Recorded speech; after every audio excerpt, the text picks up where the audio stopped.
अस्सलाम वालेकुम गाइस, क्या हाल है? ठीक हो?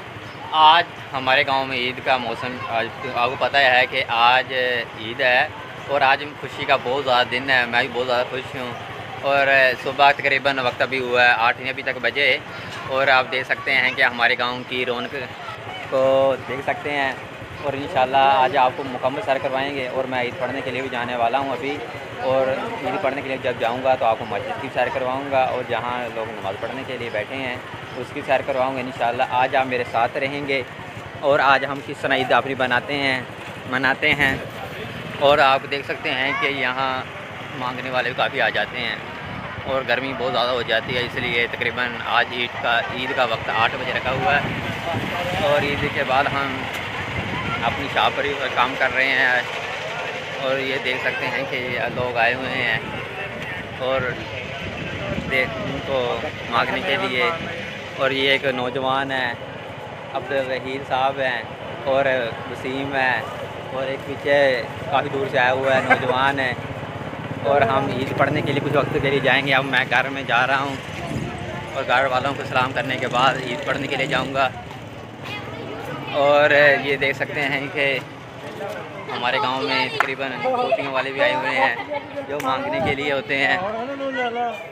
और अब मैं अपने घर में जा रहा हूं।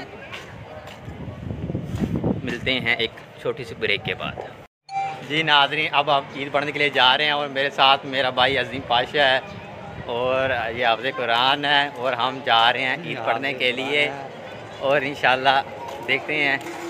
और तकरीबन 8 बजे का टाइम रखा हुआ था, मगर जब लोगों को पैसे, हमारे गांव में मौलवियों को जब तक पैसे ना हो ना फिर काफ़ी टाइम लगा देते हैं ईद को पढ़ने के लिए। और जाकर हम देखते हैं कि अब 8 बजे तो 8 तो बज गए हैं, मगर देखते हैं ये आमिर भाई अभी तक दुकान चला रहे हैं फिक्र नहीं है ईद की, मगर हम ईद पढ़ने के लिए जा रहे हैं। ये हमारे साथ आएगा,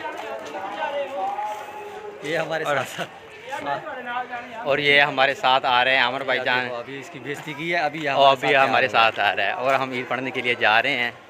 और अब तकरीबन 8 बजकर काफ़ी टाइम 8 से ऊपर हो गया, मगर ईद का टाइम 8 बजे रखा था। और हम जा रहे हैं ईद पढ़ने के लिए। मेरी तरफ से आपको भी ईद मुबारक हो। जी हम ईद पढ़ कर जा रहे हैं और अजीम पाशा मेरे साथ है और तकरीबन 20 मिनट लेट की है हमारे गांव के मौलवी ने। और अब हम ईद पढ़कर अपने घर को जा रहे हैं। और मेरी तरफ से भी आपको बहुत बहुत ईद मुबारक। अपना ख्याल रखिएगा। और हमारे साथ एक बाबा बुज़ुर्ग हैं, बाबा रुद्दू साहब है। और ये अपने क्या कहेंगे, आप देख सकते हैं कि हमारे गांव का ये बहुत ही बुज़ुर्ग पुराना बाबा है। और ये पहले रंडा है और पहले ये खोती चलाता रहा, फिर मोटरसाइकिल अब रचका। अब देख सकते हैं कि हम इसको साथ लेकर जा रहे हैं आगे। क्या बात उम्मीद करते हैं कि ये वीडियो आपको बहुत अच्छी लगी होगी और भाषा की इजाज़त दें। अल्लाह हाफ़िज़।